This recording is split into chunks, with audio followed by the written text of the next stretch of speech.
Now we're opening public comment number 1. You have to stand at the microphone, introduce yourself, let us know what part of Lewisboro you live in, and you have 3 minutes.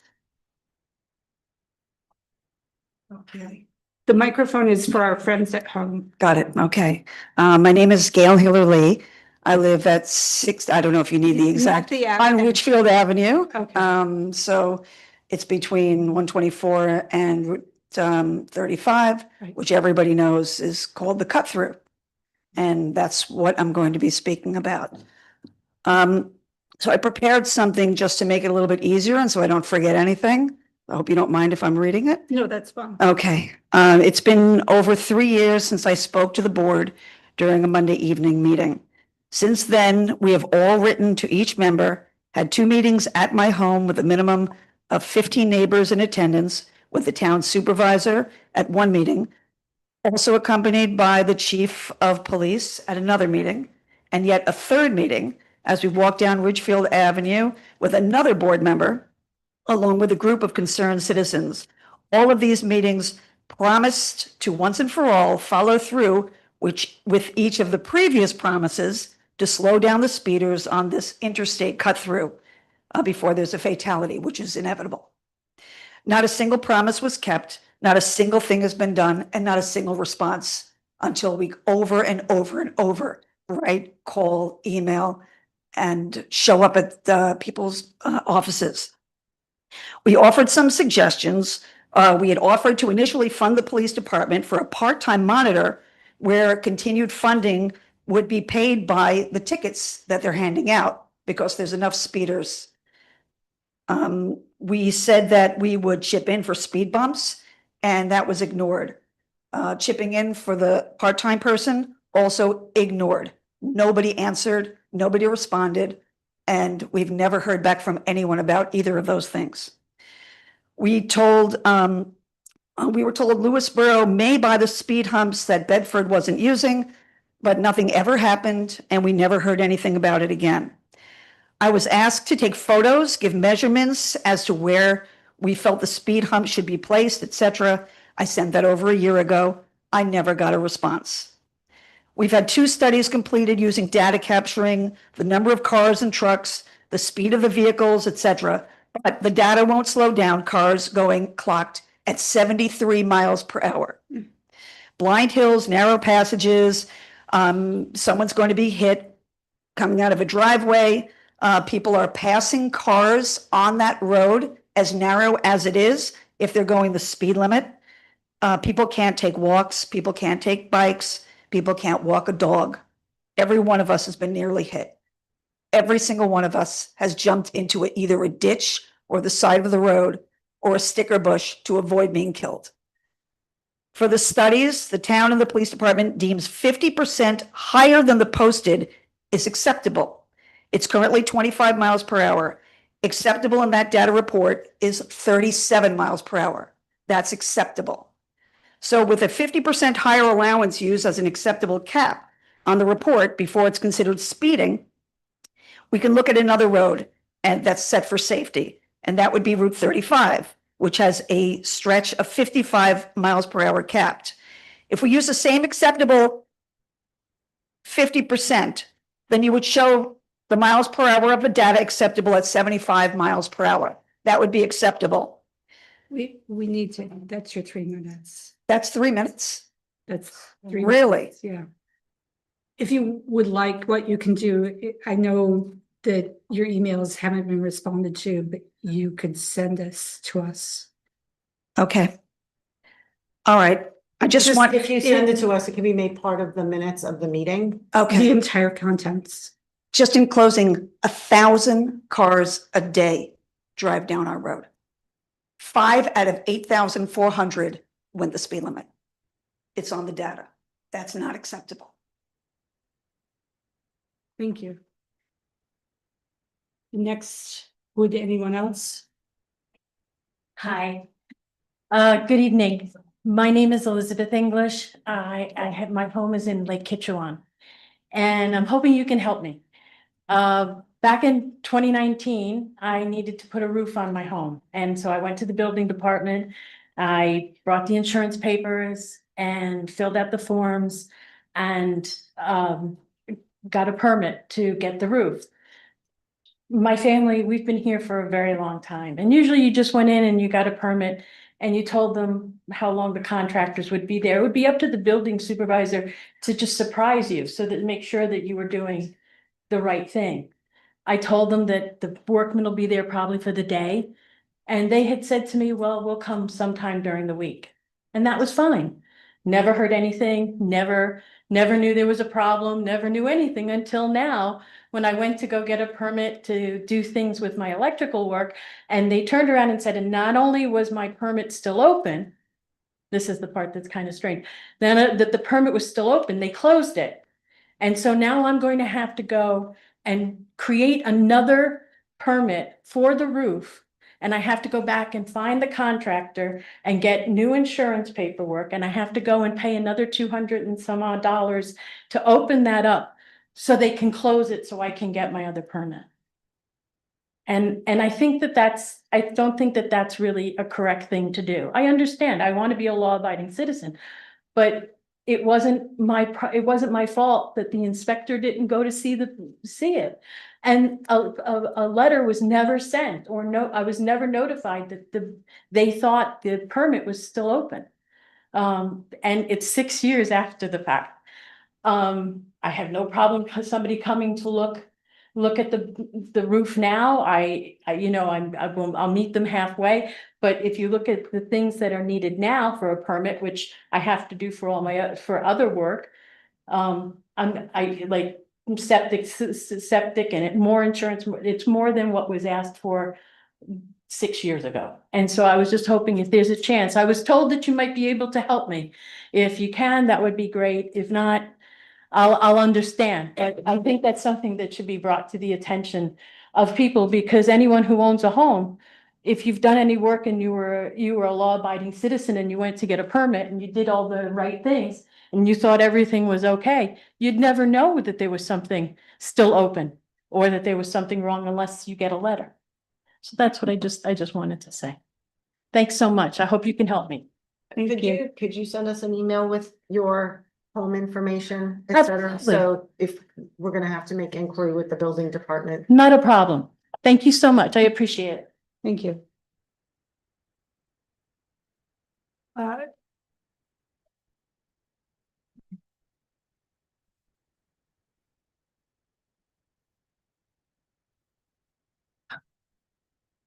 Good evening, honorable ladies and gentlemen of the town board. Please forgive my voice. I am out of bed just to come to this meeting tonight because I am 100% invested in the cause that my good friend and neighbor, Gail Hiller Lee, has expressed. And I'd like to finish reading her notes.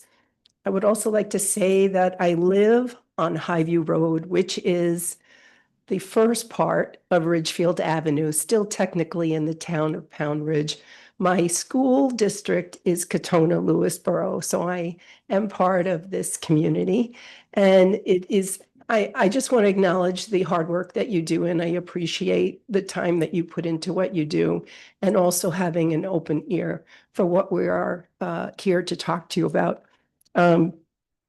Gail was saying that there's a 50% higher allowance on an acceptable cap of speeds in the reports before it's considered speeding. So that a 25 could go up to 37, and only above 37 would it be considered speeding. But the other road, Route 35, has a stretch of 55 miles per hour. That's capped. If we apply the same 50%, then obviously no one is going to be ticketed if they're doing anything under 75 miles per hour. That seems a little incongruous and also unsafe. If the limit is 25 and 37 is still not shown as speeding, if you walk down our road, which you know from driving, it probably is very windy and hilly, and it goes up and it goes down. To travel 37 miles per hour on that hill is very, very dangerous because the sight lines are extremely limited in several sections of the road. So if people can avoid being hit, which I have avoided being hit for the past 4 years since I've been walking the road, I find myself lucky. But I will say it's becoming more and more busy. More cars are riding the road, more cars are ignoring the bans. The morning ban on the southbound side from Connecticut and the northbound ban in the evenings. And at one point, I know the town of Pound Ridge posted a police officer to give people warnings who were driving up the road during the banned hours. They were not issuing tickets. I would like to see if we could have more police enforcement of what are current restrictions on the road. And when they are on the road, perhaps they'll be able to physically observe the rates of speed that people are traveling, which really and truly is very, very dangerous. Thank you so much for listening to me tonight. And again, I really appreciate all you are doing. Thank you.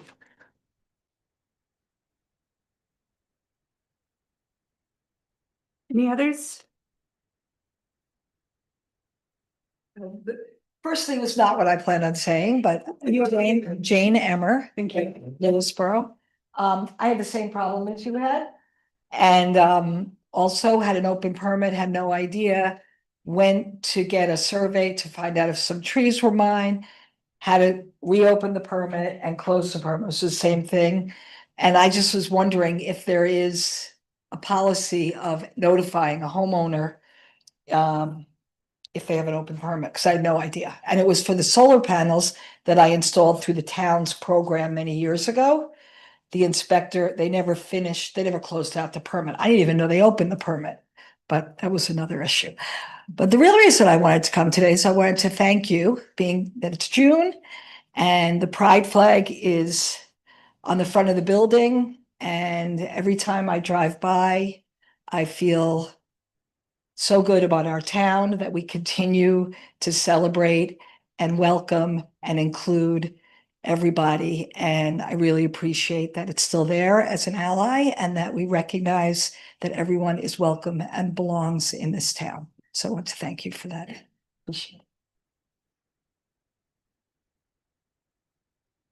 Next.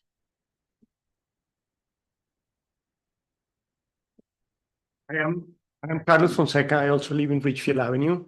I think that my neighbors have stated the facts, the numbers about how bad the violations are right now. What I'm urged you to do, and I implore you, is action. We have been calling this issue for 4 years. And honestly, what I have heard is basically lip service.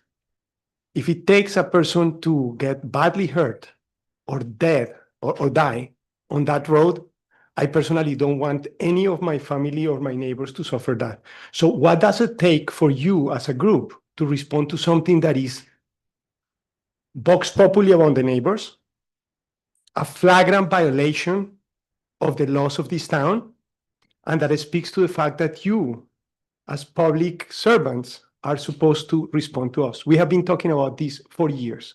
We have had the chief of police 2 or 3 times at our house to meet and talk. We have had some of you walking the roads with us. What does it take for you to take a decision? The last thing that you offer was to split Richfield Avenue in 2. Don't you think that is very sad that not enforcing the laws requires for you, the solution that you're kind of like proposing is to basically destroy the infrastructure that is already built? Please do something. We need you. My father-in-law, which is 86 years old, walks that road every day.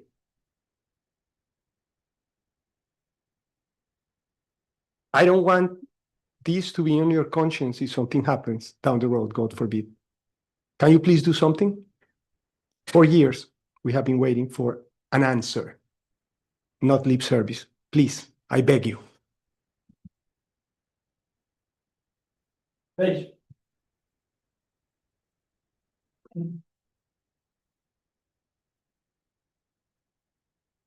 Anybody else for public comment here? Please. Hi, my name You have to speak into the mic for our friends at home. Hi, my name's Ellen Hallerman, and I live on Fay Lane, which, as most of you probably know, is right off of Ridgefield Avenue, and have lived there and raised my children there for many years, and I'm a dog walker also. The traffic has gotten worse, and the traffic has gotten faster. And as you are aware, there is nowhere to go when you're in trouble on Ridgefield Avenue. And the stop sign is not adequate. The no left turn sign is not adequate. I was walking down Ridgefield Avenue. It was 1:30 in the afternoon. It was not even rush hour, which now begins at 3 in the afternoon, when we also have school buses on the avenue as well. And someone came at me and were easily going 65 miles an hour, was unaware that I was there because they were coming around the curve and literally flew through the air because they hit the hill and they were going fast enough that their car wheels were not on the ground. If I had not been able at that point to move to the side, I would not be able to speak here this evening. It is to the point where I am reluctant to walk on my own street. And that's not good. Certainly putting some way to make it a slower road, physically a slower road, would discourage drivers from using it as a cut through from Stanford to either Danbury or wherever they're going for work. And it is equally bad in the morning and in the afternoon. And there's no regard for the no turn sign, and there's no enforcement. There's no regular enforcement. And everybody that's a regular traveler seems to be aware of that fact. So I think that it has become very, very dangerous. And I had a personal experience of really almost being killed. It was very difficult to walk on. And I think that it is an accident waiting to happen. Several months ago, I know that after the fork for Dingy Road and Ridgefield Avenue, we enter Pound Ridge. But several months ago, a Jeep actually went into the rocks right after the Montessori school on the corner and tipped over on its side. I mean, the state police came, that was a while ago, but that was someone that was going too fast and the rocks had fallen down because it's the nature of the beast on that road. And they didn't see it and they couldn't stop in time to avoid it. And the Jeep actually tipped over and it was fortunate that they weren't killed. But that is what is going to happen. I have seen the kids getting off the bus. Our neighbors still have children on the bus. And is that me? That's you. 3 minutes. I'm done. If you'd like to send an email with all of your comments, we'll make sure that it's put in the record. Okay, thank you. Next. Together, the house.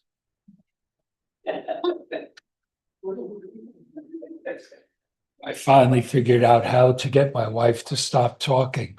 Get one of these little buzzers. My name is Peter Halliman. I've been walking dogs on Ridgefield Avenue for 28 years. Traffic has gotten busier. Traffic has gotten heavier and faster.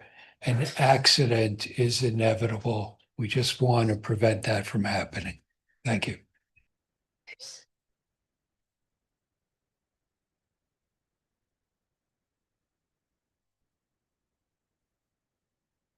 Next. Would anyone else like to speak?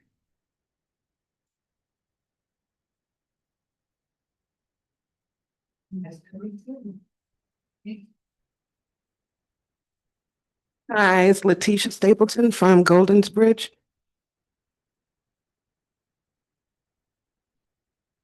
Ready? Yeah. Oh.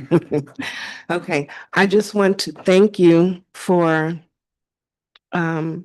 celebrating Pride and Juneteenth. And hopefully we can get everyone out June 14th, this Saturday, from 12 to 4 for Juneteenth. Guaranteed to have a good time. I have not. This is our fourth or fifth year. And I had no complaints yet. So let's keep the momentum going. It's the time for us to all come together and enjoy one another and just enjoy the culture. And then with pride, I'm very proud of you. Thank you. Because that means a lot to us. Bye. June 21st from what time? 2 to 5 at the town park. So please enjoy us. We'll have a great time. Promise. Anybody that won't, come to me, I bet you. Thank you, Tisha. Anybody else? Jenna on Zoom? Yes. Samantha Zafiro, I'm asking you to unmute. Hi, everyone. This is Samantha Zafiro. I live in South Salem. I just wanted to ask the board a few questions. I believe it's the Community Enrichment Fund, the line item on the budget. I actually spoke with Tony last week. He was very generous with his time, which I appreciate, but I really didn't get a satisfactory answer to my questions. So I'm just hoping the board members can give me some clarity. So I know that the town hosts events, like on certain holidays. I know it sponsors other events, and then it gives special concessions to other private events. But it wasn't made clear to me how, excuse me, each of these events are defined, how and by whom they're approved, and then how they're funded. So I understand some events are private events. They're not hosted by the town, but they receive town funds. So the use of town tents, the use of paid town and rec to staff or set up the event, funding of police officers to manage parking and traffic if necessary. I think all these tasks are necessary to run an event responsibly. But when I asked about what the process was for event funding, so what written guidelines were there for applying for an event and whether the town waives permits and insurance waivers for certain events, I was told that there is nothing in writing. So there's no definitive procedure that anyone can easily look up and attempt to follow. I was told this just happens. So in the interest of fairness and transparency, I think there should be a written procedure and a public vote on the use of discretionary funds for privately hosted events. I think this would save the residents and the town board a lot of time in answering questions about the town's role in funding events.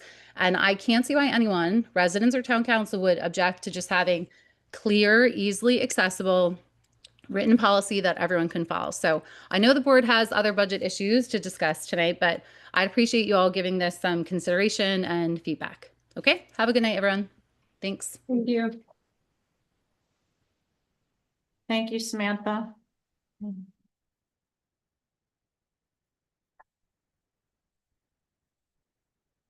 Barbara Mangione, I'm asking you to unmute.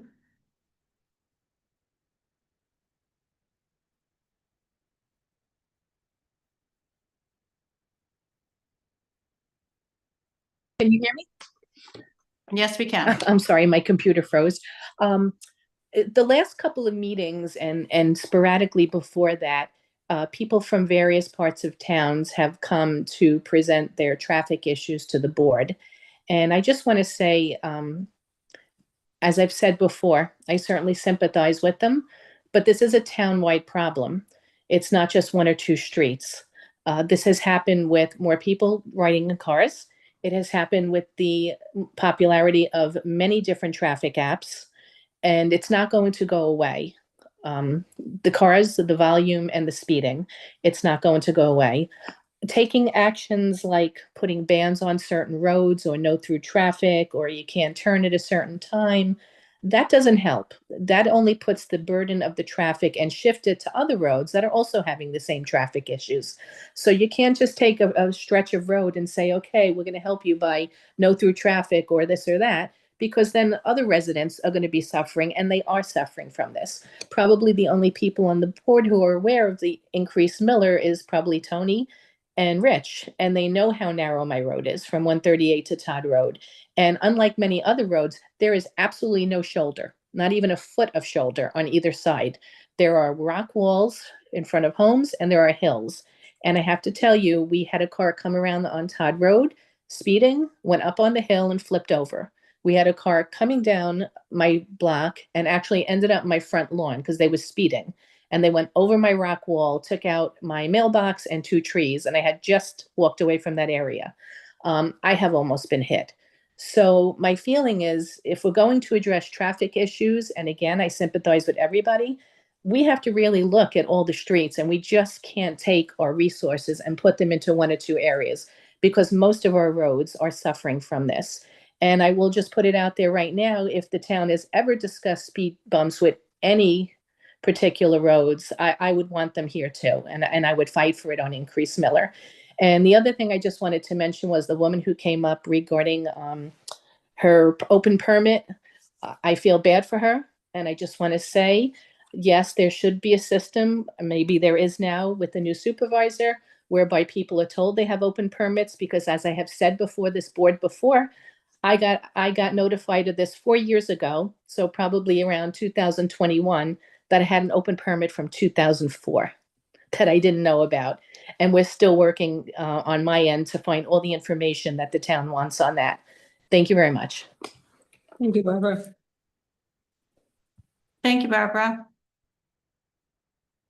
Simone O'Connor, I'm asking you to unmute. Good evening. I wanted to address what that woman Samantha Safara said about the Community Enrichment Fund. I wanted to share with everyone who's not on social media that the Garibaldi Society of Lewisboro had such a successful event with the support of so many people last year. And we were so successful, we were able to give a scholarship award to Melissa Falco for $2,000 on our behalf. So I wanted to kind of get into the Community Enrichment Fund. Glenda Faber, who is the founder of the Garibaldi Group, had come to the board and asked for money, the same that Pride did and that Juneteenth did, and he was denied. And I would be interested in knowing what the factors are that allows certain groups to get money and certain groups not, especially a group like the Garibaldi Society, which gave so much to our country, the Italians that first came here, building roads and infrastructure. I would think that that's worthy of a community enrichment fund for some amount of money. In any event, it was done privately because Glenn was denied. So I am very interested in knowing what qualifications allow a group to get any kind of money from a fund, especially a group that actually was able to give such a nice scholarship to a wonderful young woman that is the founder of the Italian American Club at John Jay High School. Thank you. Thank you, Simone. Carol Cernak, I'm asking you to unmute.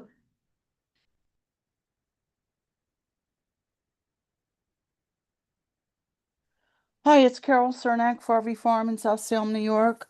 A couple things.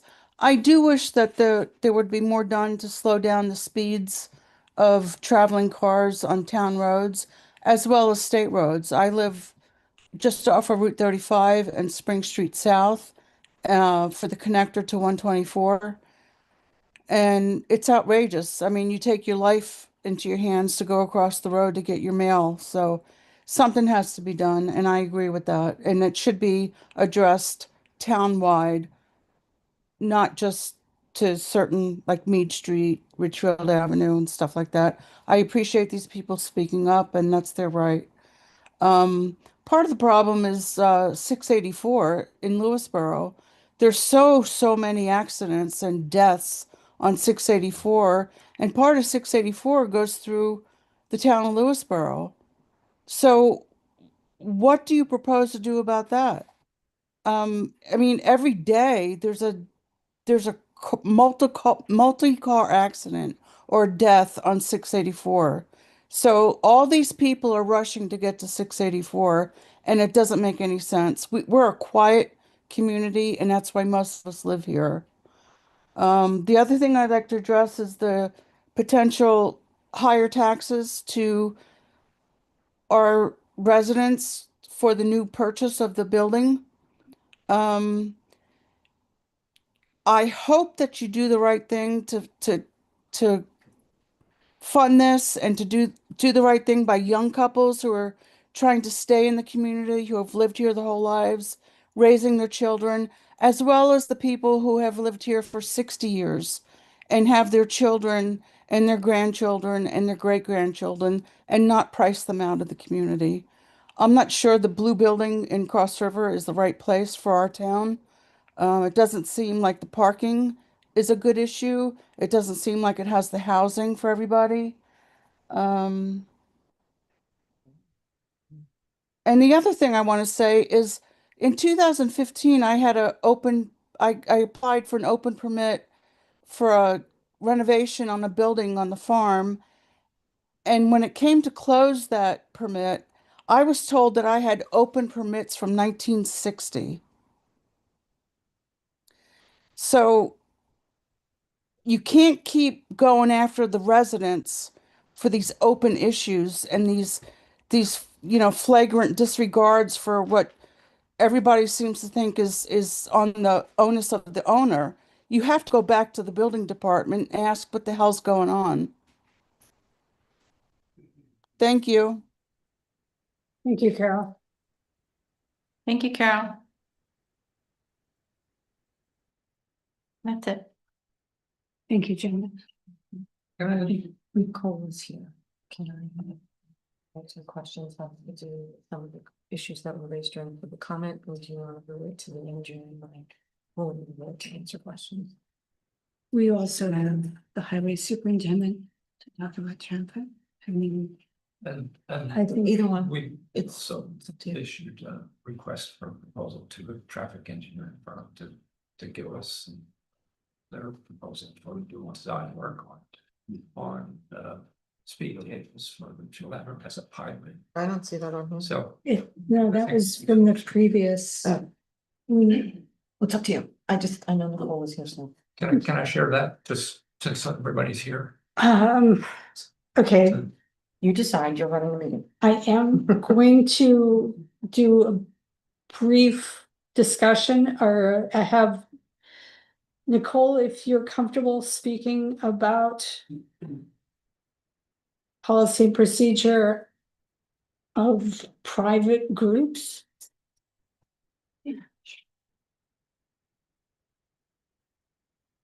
So I had originally asked Nicole to come to ask some questions having to do with the distribution of the funds under community enrichment, because I've received a lot of questions over the past couple of weeks about it.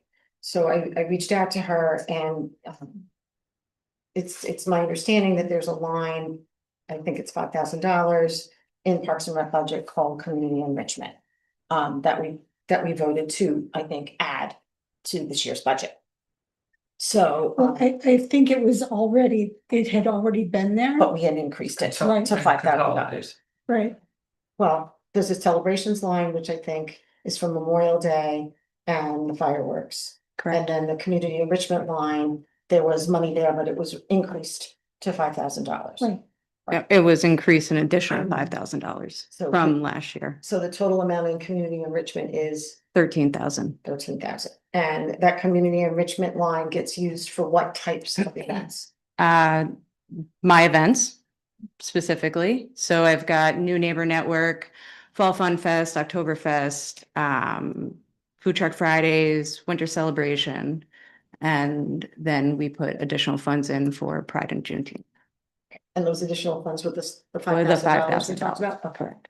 And how much money did we spend for the Pride event this year so far? So far, we are at 4145 out of my line, so 4,145. Okay. And how much money have we been able to spend for Juneteenth? Juneteenth is expected at 775. Okay. Now, out of all of that does it get capped at $5,000 specific for those two events? That is my understanding. And who do you take that direction from as to how much money gets spent on these two events out of that line? I would think from the town board. If I may add, we also received a grant from Arts Westchester to pay for $3,000 worth of arts and entertainment for Juneteenth. Right, but the money that the town is expending that we're not getting reimbursed for is almost up to the $5,000 Correct. limit. We're not getting reimbursed for that. And that, correct me if I'm wrong, includes tents, chairs, tables for the Pride event, bouncy houses. And then the staff, we're paying to have our staff there. Correct. They're using our walkie-talkies for parking and correct? Yep. All right. Are you aware, does the town, we discussed this a few years ago about putting together a policy for community organizations to apply to become these town-sponsored events, because I believe, please correct me if I'm wrong, that we designated these two events as town-sponsored because the town can't give charitable donations. So they're town-sponsored events. And I believe there was a discussion, maybe 3 or maybe even 4 years ago, about putting together a policy with our crack to come up with for community organizations to apply to become or to have funds apply to their community events and being sponsored. To your knowledge, did that policy ever come together? No. The approval for these town-sponsored events was early 22, right as I was coming back. So I was not aware of those discussions. But we had talked about the discussion, we had talked didn't we? I remember us talking during the Parks and Rec Advisory Council about starting it at some point after you had gotten here, but it must have just fallen off the radar. I know that there had been talk. There was discussion. I remember About that it. had been brought up. And as far as I know, last year we went from being town sponsored to town events this year for Juneteenth and Pride. I'm unaware of that because the events themselves are being run by private citizens with some assistance from the town financially and staff wise. But the majority of the money a good part of the money is being raised by the private resident organization, is being funded by the private residents, and is being entertainment's being hired by the private residents. And I believe that they're there and running the event alongside the town. So it's not a town event solely being run by Nicole's department. And I think that we had started at the beginning of attributing $1,000 per event. Right.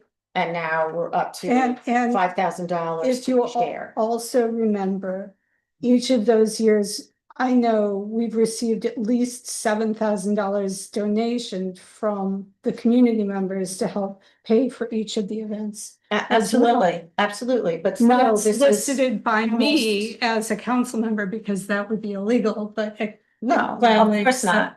Gladly accepting. We're up those to donations. $4,250 out of taxpayers' dollars. At least we knew that Pride was gonna be discussed, we would have prepared. I didn't know that Pride was like on the agenda. We're not discussing Pride, we're discussing the allocation of funds from the community enrichment line of the Parks and Recreation budget. Yeah, about Pride, and there's talkies, I mean, it sounds pretty specific about Pride. Okay, so have you finished? Okay, so we've wrapped this up. I do want the record to state that it feels like we were sandbagged by this spontaneous discussion that was pre-planned. So communications. Thank you, Nicole. Can I just make that one comment to the folks who are here for Ridgefield Ave? Just very quickly, just that we have solicited a proposal from a traffic engineering firm that specializes in this kind of work. Because we got to the point where we do want to take that action. But if we're gonna design speed bumps, probably don't want us designing them. You know, we could do it, but so we're getting a proposal, we're gonna take action. And yes, we realize this is a townwide problem, but we're not gonna do this all over town immediately. We're gonna start with this one spot, test out these techniques.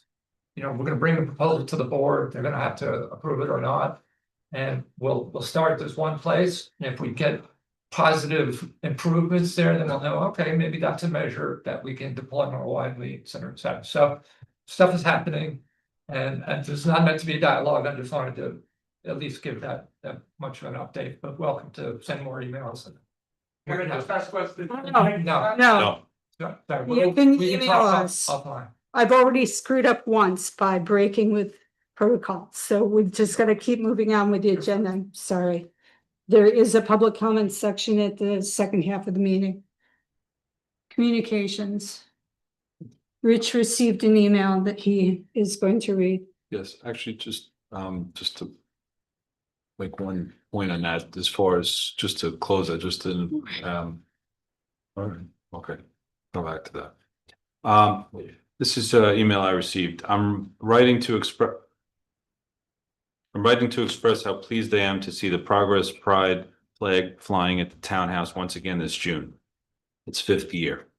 It brings me joy every time I pass by, whether I'm visiting the library, stopping at the post office, or supporting our local businesses.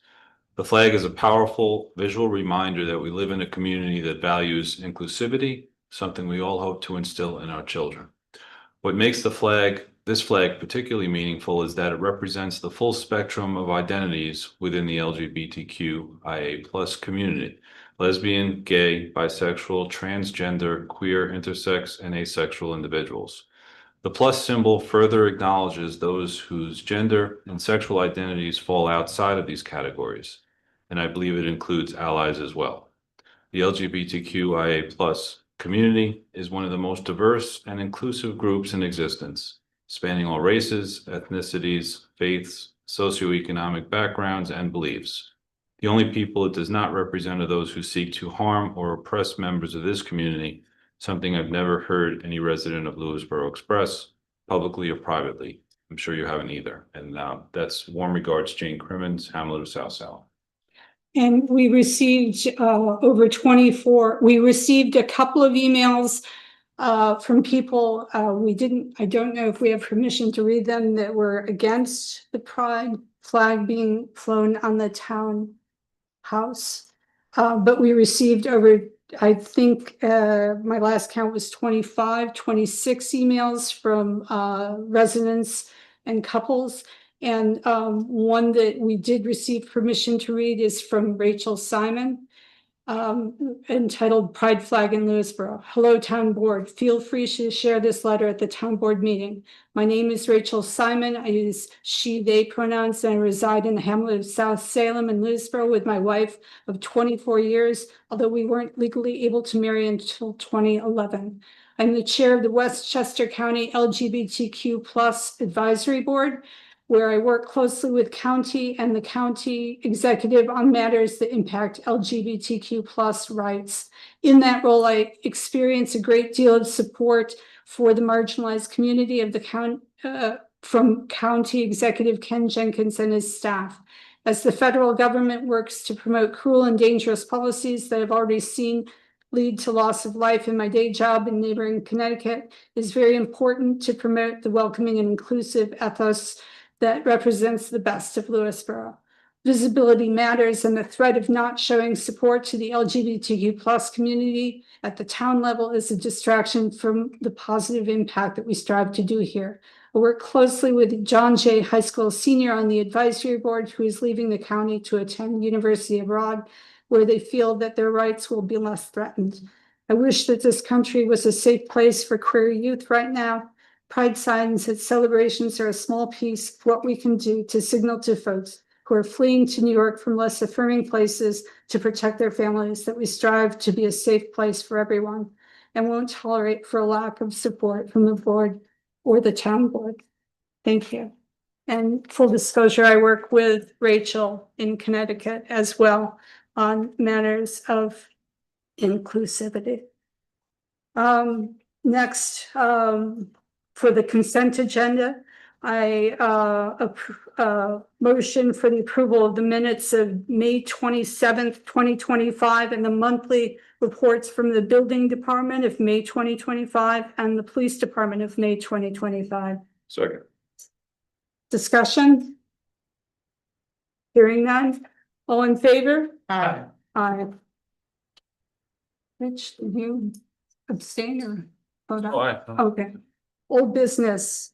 A resolution to approve previously discussed borrowing resolution for the purchase of buildings for town offices. Annie Burnham, our person in charge of finances for the town, is here to speak about that. Yes. Hi. So you'll have the resolution in front of you, I believe. So this is not a guarantee of borrowing. It's just securing our place to be able to borrow if the board decides to go that route with the purchase of the building. We've already put down the down payment, so this is just a matter of not dipping into the fund balance for the full 2.2 million. We've been discussing fund balance a lot here and there, and just I haven't even been here a full year yet, so to hit it with a third of the balance in one shot just gives me a little bit of hesitation. So that's where I'm coming from. Any questions on the resolution? No, I've been advised that I may have a conflict of interest, so I think I need to just step away from the table while the board considers. Okay. Council, is that? If Councilwoman Miranda was recusing herself, the best thing to do is for her to be off the day as well as being discussed Okay. in any substantive capacity. Right.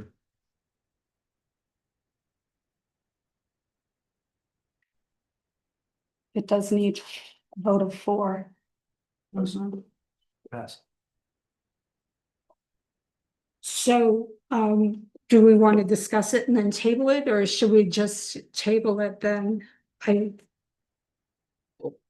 I just asked one question. Sure. In looking at the, thanks for being here. No problem. Okay, in looking at the bond resolution, section 2, and Greg can certainly chime in if need be. It's talking about the estimated maximum cost of the aforesaid specific of object. Actually, that seems like it's maybe a typo. Is 2,222,500. So that's the maximum cost according to this, as far as what could be borrowed. Have you received any additional itemized costs aside from the contract cost, such as moving costs, such as projected maintenance and or repair costs, or anything else? I haven't. Moving town employees or anything like that, which may be over and above the contract price. I haven't heard anything definitive of totals of what I've heard, grumblings here and there about yes, moving, and yes, things that might need to be fixed or maintained there, but nothing definitive. And a question off of that, would it be acceptable to borrow that money for the soft costs? Yeah, essentially the soft costs all go into the capital purchase. It's the same as any other Okay. asset purchase for like a private sector, but we have just put in writing that we're borrowing the purchase price and down payment of the building. And this resolution for borrowing, it doesn't necessarily mean that we would borrow the entire amount of the purchase price of the. We could borrow, I believe, up to that amount, but it is specific to the building itself. Okay. So any other borrowing we would have to do would need a new resolution if it weren't for this purpose. So just one follow-up question. So aside from that, have you heard anything as far as anything tangible or specific, aside from anybody by way of town employees who might be moved towards the office building in connection with the purchase? Have you heard anything additional as far as any specific plans and or costs referable to our police department or our court at all? Nothing's been specifically officially shared with me, no. Okay, so we don't know specifically what the plans are. And since we don't know specifically what the plans are, we have no idea what the projected foreseeable costs associated with it could be. Correct, and that's why I want to make that a big part of the budget conversations with all the department heads, because I think if we really want to map out a 5 to 10 year plan, we need to hear from each department and we need to hear what the specific needs and wants of the police department are as far as it goes with their new building. It sounds to me like it would be a big ticket item. And to your knowledge, we haven't even got any feedback from any potential outside agencies or groups as far as whether anything we would contemplate at this time referable to the police department and or the court would actually comply with applicable law or regulations. Nothing's been shared with me. Okay, thank you. The supervisor has started meetings with the various department heads, as far as I know. As far as I know, I haven't been part of many of them. And what we're talking about here is the formality of starting the clock on this bond resolution. Right. As a follow-up to the fact that we've already contracted for the purchase of this building, but the town paying it down. So there's obviously a whole lot more work that's peripherally associated with this, but that's the task for us now. I was curious, I guess the city's up to Councilwoman Rendo, but I don't see how she has a conflict. If the building's already purchased, now we're just talking about the sort of internal financing, how that's done. It's kind of, but she not, whatever it is, she not. That means we can't act tonight, I We need guess. to vote And for. and what does that We do need for us a- we relative need to a- timing, Right. required timing? So entering the, or adopting the resolution tonight, starts, when we publish it in the newspaper, starts the estoppel period, which is a required amount of time that it needs to be noticed to the public before we can close, I believe. Greg, do I have that right? You have it So this will delay it another 2 weeks. 20 days from publication. That's right, 20 days from It'll publication. get published sometime after theoretically passed or whatever point, then the clock runs from there. Okay. All right, so do we know, is there a problem with that relative to agreements and? So it's, what this bond resolution will do is essentially, I think it's gonna be paying us back anyway, because with the timing window being what it is, I think the check might have to come out of the town's fund balance, and it's just a matter of wanting to pay ourselves back, because now we have that choice with this Okay. bond resolution. Okay. And along those lines, I'm not looking for like a 20-year bond on this. I asked them if a short-term note would be feasible for this, and it is. So this just buys us really 12 months to really get into the fund balance a little bit more, map out these other capital projects, earmark the funds in a streamlined way for all the wants and needs of the town that we can possibly put it towards, and then roll the note into another borrowing in a year from now. Okay, just to remind our friends at Yes. home and for those who have not spent quality time with bands and bonds, Okay, that bands are a short-term loan that are limited to 12 months, and then you can roll them over into a long-term loan, which is called a bond. correct. Yes. Okay, so it sounds like we can't act tonight, that it's clumsy, but we'll still be able to keep moving forward. I think so. Okay. So Andrea is not voting? No. Well, Andrea has recused herself. Okay. We could ask her to come back in and to reconsider recusing herself, Yeah, but but I we don't still, think she's. you still need a super majority, you still need Yeah. more. That's, Oh, okay. So, Yeah, well, we don't know what that would be until we vote. thank you. Thank you, Annie. You're welcome. So, Motion table? motion to table. second, Discussion? All in favor? Aye. Aye. You know, we've already purchased the building. so a simple majority in the motion table, right? Brian? Absolutely. Okay, Rio. Okay, new business resolution to approve woolly milling and paving proposal for milling 4 town roads for $34,600. And we have our highway superintendent Mr. John Winter, if you'd like to step forward. That shirt, I don't think you can hide. Not to mention your personality.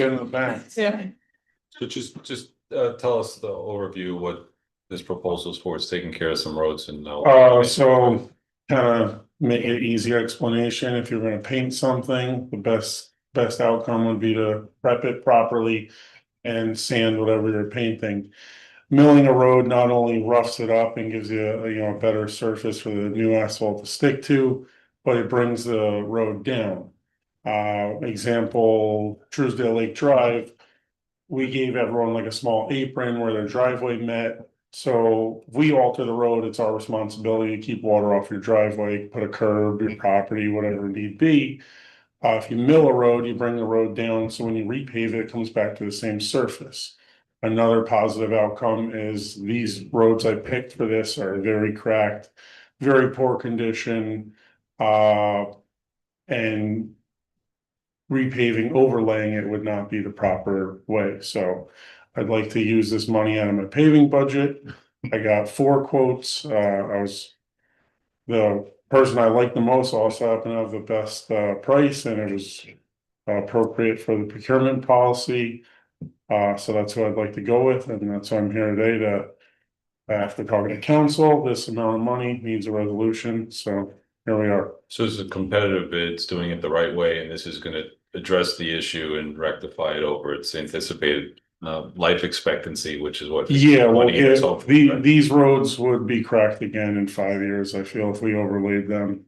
They're all smaller dead end roads. Brundage Drive's a long road, but a lot of people who email Tony and I and say I pay $30,000 in taxes, and he actually broke it down for someone the other day. 23 of that went to the school. Of that, 7 went to the town. Of the 7, you got fire, you got county. I believe the town got 2,700 of that. So understandably that the people in that neighborhood were asking when their entrance to the neighborhood was gonna get paved. We did a lot of catch basins and pipe work in there. And I feel bringing it down, milling it will give us a better long-term entrance to that expensive to live in neighborhood. And the pavement will last much longer, along with, we already did a lot of catch basins in there. So if I was gonna overlay it, I gotta go back in there and raise all the catch basin tops.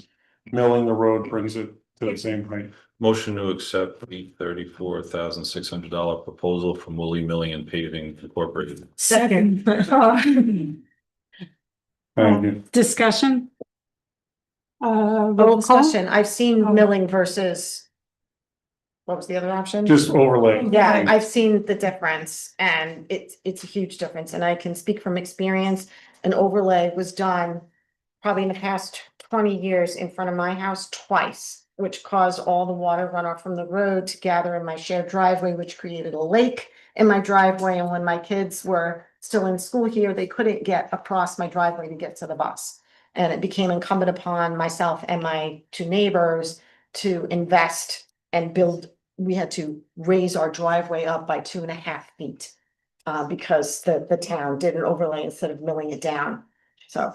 Well, the highway department's been doing a great job. Thank you. And we appreciate all the work you've done. You can see it not just in one neighborhood, but across the town. So we're grateful for that. Yeah, we never milled any roads in this town before because we didn't really have any money, so everything just got overlaid. Thank you for bumping up the budget, and I plan on appropriately using it to have a better final product. We have a motion and a second and discussion. This is discussion. We have to roll call. Dan? Dan Wellfat. Mary Shaw, aye. Andrew Rendo, aye. Aye. Thank you. Welcome. Thank you Next. for anything else. Do you want? I'm sure if we took calls, it'd be plenty. I think I took a lot today. Installation of yield signs at the traffic rotary at Wild Oaks is the next item on the agenda. Any? Nice resident emailed me and they said they had a lot of rude, again, we're coming back to people driving rude and not paying attention and not being respectful driving through our town. I blame it all on Waze. I met with DOT the other day. And they actually said they've reached out to Waze and said, you gotta do something. And they said if we take Lewisboro off Waze, someone else will invent another app and then we go out of business. And even though it doesn't help us, I guess I do understand that. So the roundabout, apparently people are just flying through it. And the suggestion was stop signs, which Tony and I were on an email with this resident, and the whole point of the roundabout is to keep traffic flowing. So then yield signs were suggested, and I said, I need a resolution to install yield signs, as they would have to get added to the town code. Local laws. It'd be Need a local law, yeah. so we couldn't even do it tonight, we'd have to draft it. Correct. You have a schedule of yield intersections within your vehicle and traffic. We'd have to I know amend. where John wants to put them. I'll draft it up and you can set a public hearing tonight for. Where's it, July? Yeah, July I was gonna add that, I thought it had to go to public hearing, this is the first I've done that. So here's my issue. My issue is how do we decide that one street gets yield signs and, but Richfield Avenue, they've been after us for 4 years to do something, right? And then we've had residents in from Mead Street just a couple weeks ago with similar complaints, right? So, And they're also in East Street has Down in issues. Vista. And I was just explaining to John, even on Mill River Road by my house, out of every 5 cars that come up Mill River Road when I'm walking the dog, 4 of them are Connecticut license plates and they're buzzing around and speeding through and going around curves. So I sympathize with everyone who's made a complaint about the roads. My issue is that how do you vote on one issue to solve that problem tonight when it's like the first time we've heard about it, when we haven't been able to come up with a resolution or anything for Richfield Avenue, and we haven't been able to come up with anything for Mead Street. And now Dan's talking about how, we're looking into, or we've retained this company to come and do these kind of studies to come up with options. So my thought is similar, yes, Dan, I'm agreeing with you. So we give it a shot and see how it goes. And then try to, I feel not comfortable prior to just deciding. In this particular case, let me ask you, Greg, the law is that you're actually supposed to yield to the cars. Approaching, in there. yes. So there was a portfolio of different sign types that I think was in that email chain or something. Yeah, Tony. One of them was just a text thing which said that state law requires you yield to cars in the circle. Seems to me that that's not establishing a new yield, that's just reminding people that that's the law. You could do that without having to. Yeah, and The problem is people don't read. No, don't ask Barbara if you need a haircut. No, I have to tell you, You need to legislate, you have to legislate. I know for a fact that if the town puts up signs that aren't codified in their local code, then, they're not enforceable. So, for instance, a no right turn out of a private parking lot is technically an illegal sign, but the town put it up anyway, and a police officer gives a ticket for it. Technically, that ticket has to be thrown out unless it's reflected in the town code. So my comment on this is, or maybe 2, but I live down the street from this roundabout. So the unique thing, and all the points are well taken. So I guess a little bit kind of like the colony as far as the stop sign. It's a specific, something specific to address a specific issue. And the specific issue is to reinforce what people are supposed to do in the roundabout, namely yield under applicable vehicle and traffic law section, whatever it is.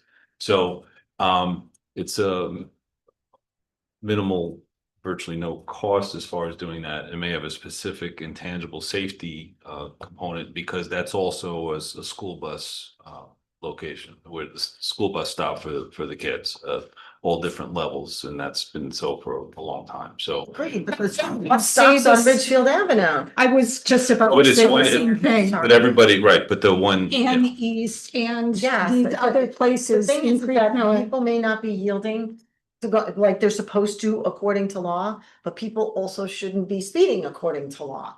Like People these are, should be coming these are through the similar neighborhood. issues, right? Similar issues in Those are different contexts. contexts. I mean, maybe we should just mail everybody a copy of the book that we have to read when we take our permit test. But this is also, this is in part a signage issue, because on Ridgefield Avenue, you have the signs posted, I presume it says speed limit 25. In Wild Oaks, for example, there's no speed limit sign.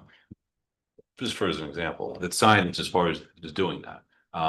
So I think that it is potentially beneficial and specific safety, positive safety impact. So I think it's a No, I- good idea. So, I- and if, so that applies here, it's kind of unique. But Yeah, I think your point is taken, Andrea, that there are issues all over and how do we prioritize them?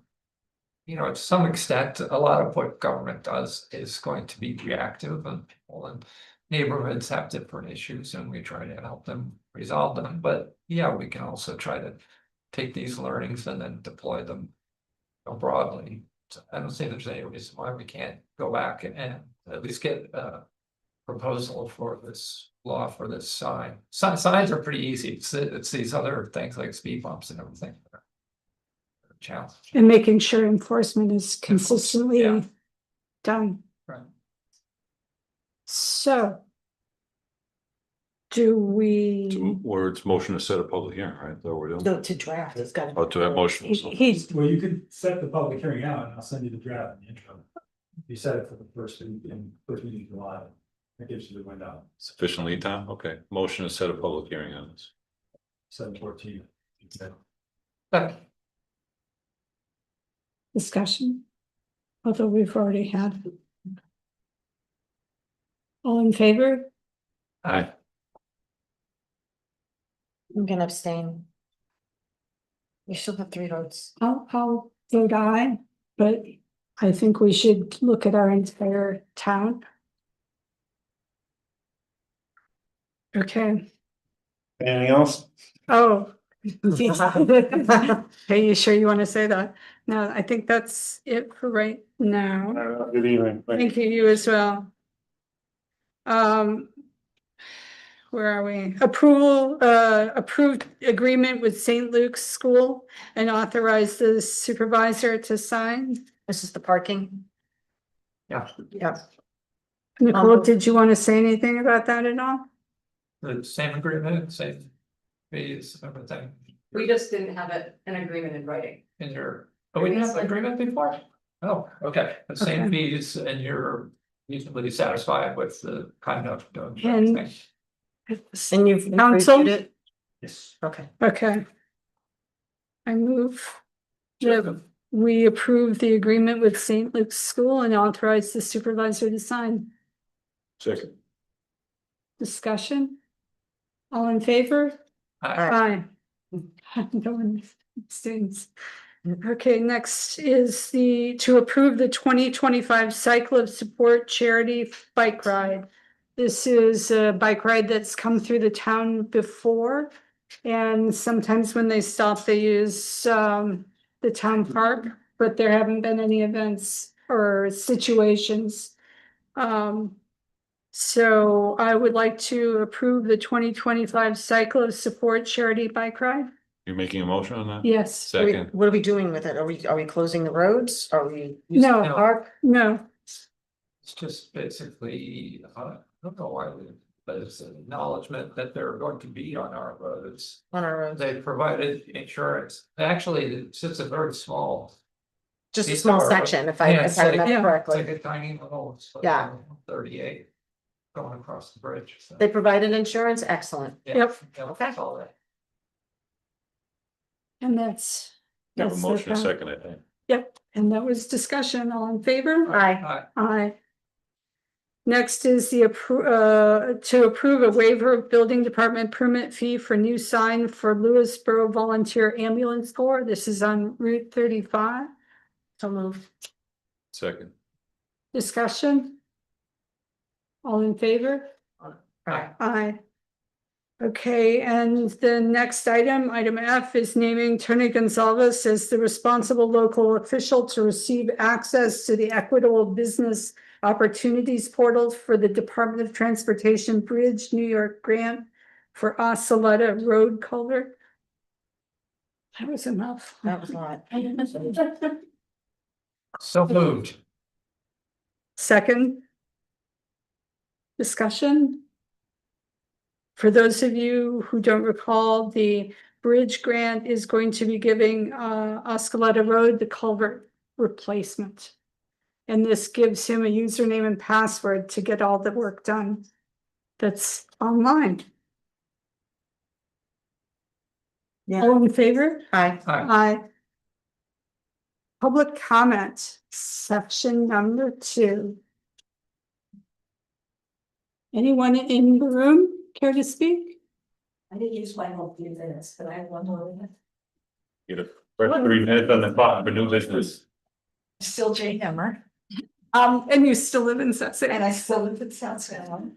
I just want to say, as a cisgender white woman, I consider myself someone part of the community celebrating Juneteenth and celebrating Pride. And I just would caution the board members that using terminology like they could really be offensive if we're trying to build community. Thank you.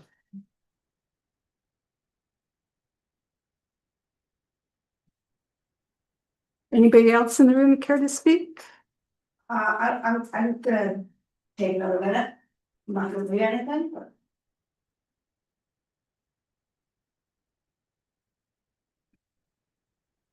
Yeah, Gail Hillary, South Salem.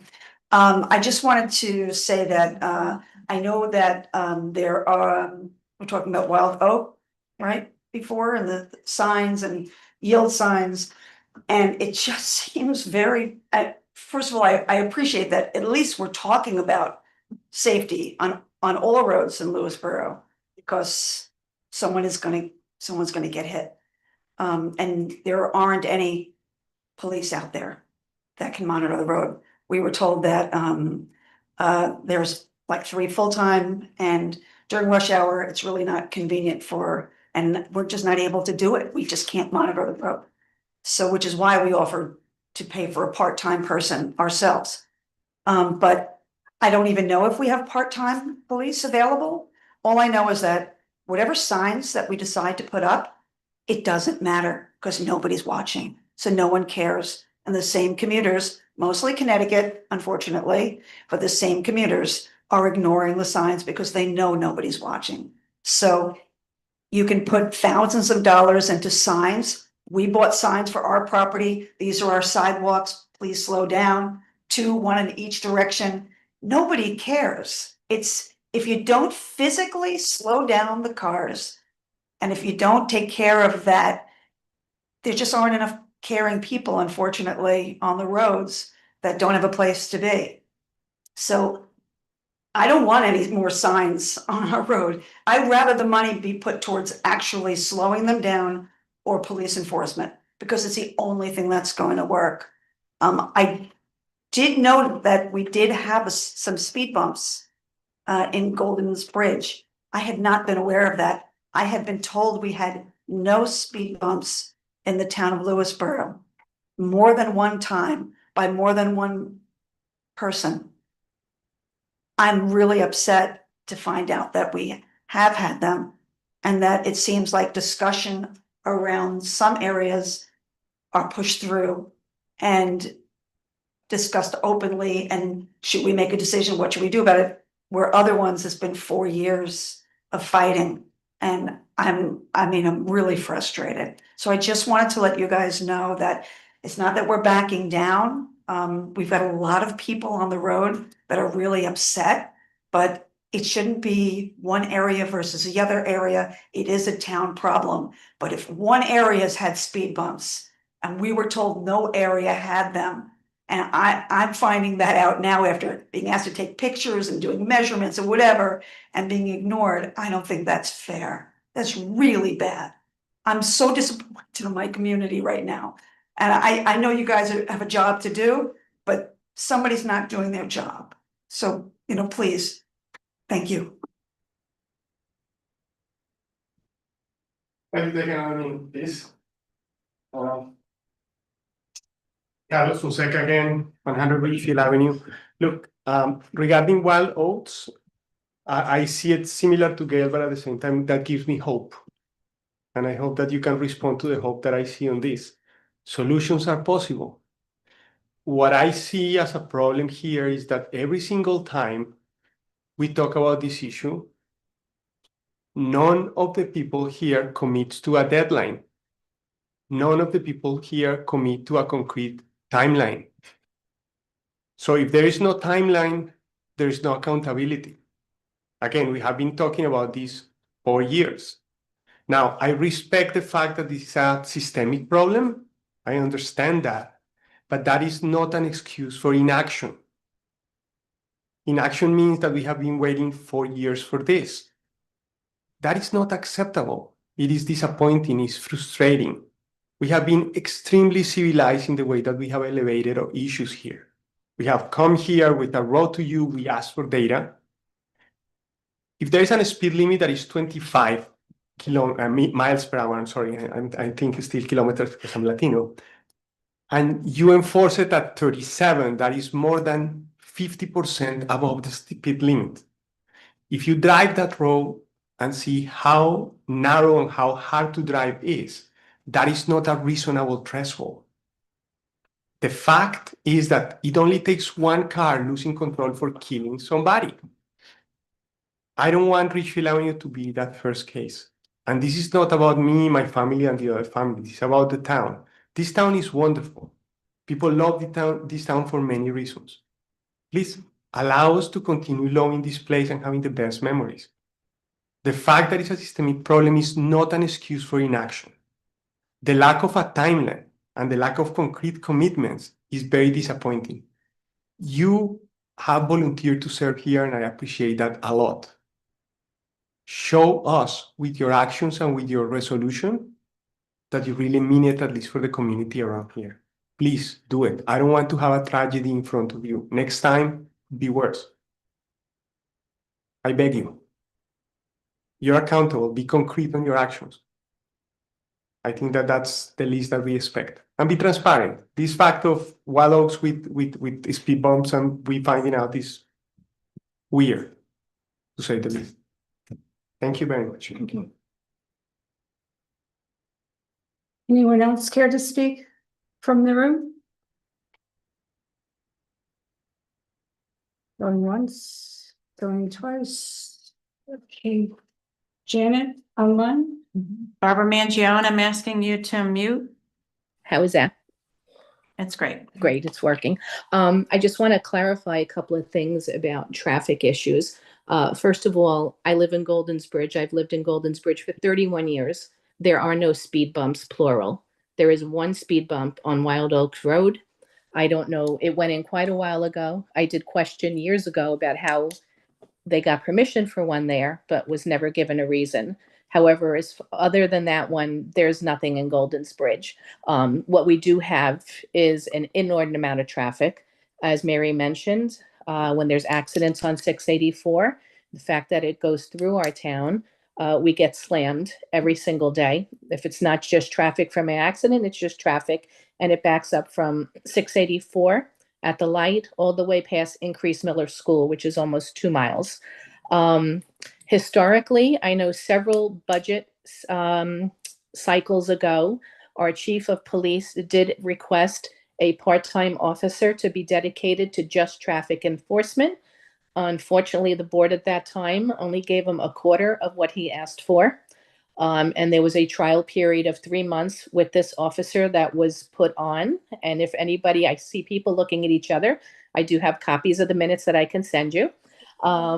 So there was a 3-month time period where we supposedly had a traffic officer. And that's all we heard of it. It was never put into the budget after that. We never heard of any report about how that went. And the chief was very accurate, saying a traffic officer can not only help, his primary concern was keeping us safe, but also would pay for itself with the revenue for tickets. And again, this is going to be a problem all over town unless we have physical people on our board, not on our board, I'm sorry, in our police department that are able to rotate through the town. Then people are just going to keep speeding. And the problem is, even if we did have a dedicated officer, they can't possibly cover all the streets every single day. It's going to be hit or miss. And I do know that the police chief also said, to make matters worse, that it's even hard for him to hire additional officers right now because in the space where they don't have the allotted amount of physical space to have other offices in there. So that's getting back to town offices and space for all our employees. So there's a lot of things in play here. There's a lot of areas in town that need help. We do not have more than one speed bump in Golden's Bridge, and I have no idea how they got permission in Wild Oaks to put it in. Thank you. Thank you, Barbara. Carol Cernak, I'm asking you to unmute. Hi, it's Carol Cernak in South Salem at Garvey Farm. A couple things. Can you hear me? Yes. Yes, we can. Okay. I have a little bit of a problem with the woman who stood up saying that she takes opposition to the pronoun they comment. We don't have to live in your world. You can live in your world and we'll live in our world. And we don't need to agree, but we need to live together. So that's my thought about that. It was nice to hear from Jane Crimmins. That was a nightmare from yesteryears ago, and I hope she never resurfaces again. The highway superintendent, I think is. I don't think that public comment is, you're supposed to be permitted to attack. I'm talking about new business when this was already talked about. Comments are limited to town business and not to criticizing other speakers or people who submitted letters or opinions. We try to keep a working atmosphere with people who have difference of opinions, but during public comment, we do not permit speakers to criticize or attack others that have submitted. So thank you, Carol. Cannot personally attack someone. You would not want it done to yourself. And I didn't speak of anybody That's it. individually. I spoke to somebody. Thank you, Carol. Fuck you. Oh, What did she just say? she did not use a nice word. Should I continue? Next person. Sorry, Mary, that was your job to say that. Next person. Simone O'Connor, I'm asking you to unmute. Oh, God. I just wanted to, Simone, say, take a deep breath. yeah. Thank you. Yeah, it just brings back 2020 memories. I just wanted to say that we did speak about inclusivity. I really just want to implore that a policy does get in place. It really has nothing to do with saying anything negative about any group, but something just to put in place so people know how to apply for things and what's expected and if they even should apply for things. I don't blame Nicole at all that it went by the wayside because she works really for the board. And if the board makes it a priority, it'll get done. So I'd love to see a policy. It's been 3 years, I think, or more. So people can understand and not feel bad when they're told no, especially when you put this money under a heading of community enrichment. Because when you say no to one group, but you say yes to another group, it kind of makes people feel a certain way. And I would just like to see that changed. And then finally, I would be remiss if I didn't say this because I say it to the town supervisor all the time. When people scream out at the meetings, I think it's disruptive. So the same way that I would say it to Tony, I would just ask that there's a certain sense of decorum and not screaming, because whenever I have made a comment, and I've been guilty of it myself, I've been admonished, Dan, quite, quite quickly, I should say. So I would just ask for respect for everyone. Thank you. Okay, thank you, Simone. And that's it. Thanks. Approval of claims. So move. Second. All in favor? Aye. Aye. Polling of the board. Rich? Thanks, Mary. It's hard to believe that our Juneteenth and Pride celebrations were in the 50th year, which ties into when I started serving this position in 2021. And I just want to make a point that Juneteenth is a federal, state, and local holiday. So just like Memorial Day and just like other holidays on our calendar, and maybe Pride will be a holiday someday as well. So lots of great things to do this month. So we have Juneteenth coming up on June 14. I'll be grilling again. June 21 Pride, we have that coming up, and June 28 fireworks. So no need to be anywhere the next few weekends aside from hometown Lewisboro. So get out and enjoy. That's it. So I saw a bunch of stuff on Facebook this week. I read to try and keep up an opinion, and it seems that still, after many, many years, there are many people who reside in our community who don't understand that the taxes that go to the district and the taxes that go to the town are two different things, and they're two different entities. This board has no say over decisions made by the school district on what they do with their buildings, as we well know, because we're losing our place at Lewisboro Elementary School. But also I saw some comments with regard to the knocking down of the beautiful old building that's on 123 adjacent to Meadow Pond. And there was a calling out the Ferris building. And I just want everybody to understand that this board had no say. We have no power over it. We have no control over whether that building comes down or not. And I know that people were saying, well, the town's spending money on a building and on this, on that, and why would they tear down that building? So just to be clear, this town board here has no decision-making authority over what the school district decides to do with its buildings or its properties or its policies. We try to collaborate whenever possible, but that's all I can say about that. And I hope everybody enjoys the events over the next couple weekends.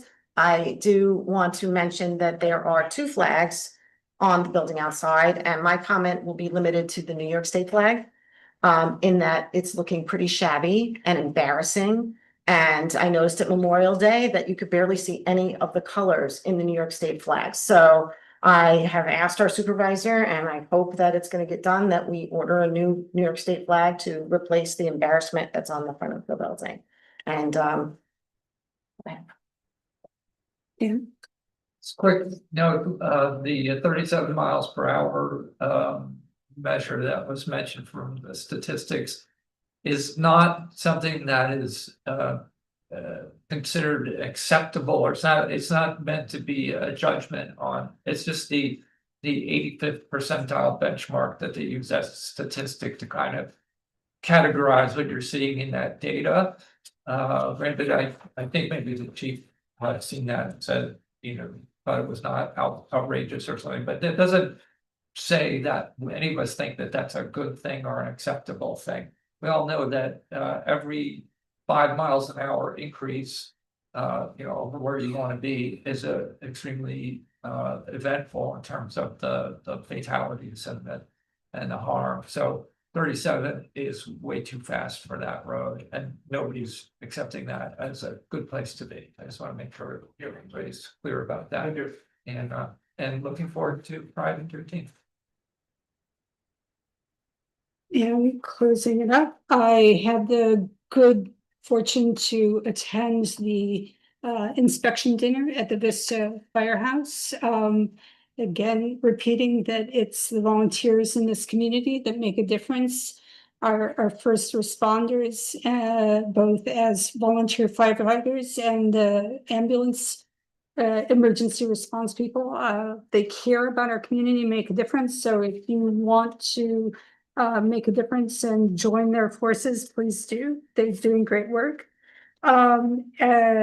Gentle reminder that if the road has a number for a name, like 123, 124, 684, these are all roads that are state roads and we have no control over them. Those are Department of Transportation for the state of New York. So as much as I would love to say something about that, that's it. And we will try to make all of our town roads safe. And in closing, I want to say love has no gender, humanity has no label, and hope knows no borders. So, announcements. The next town board meeting is Monday, June 23rd at 7:30 p.m. at the townhouse here, 11 Main Street, South Salem. Please join us or join us on Zoom. And remember, we're all neighbors and let's be civil with one another and bear witness to everyone's well-being and experience. And do we have anything for executive session? No. So do I hear this motion to close? Motion to this? adjourn? Motion to second. All in favor? Aye. Thank you, everyone.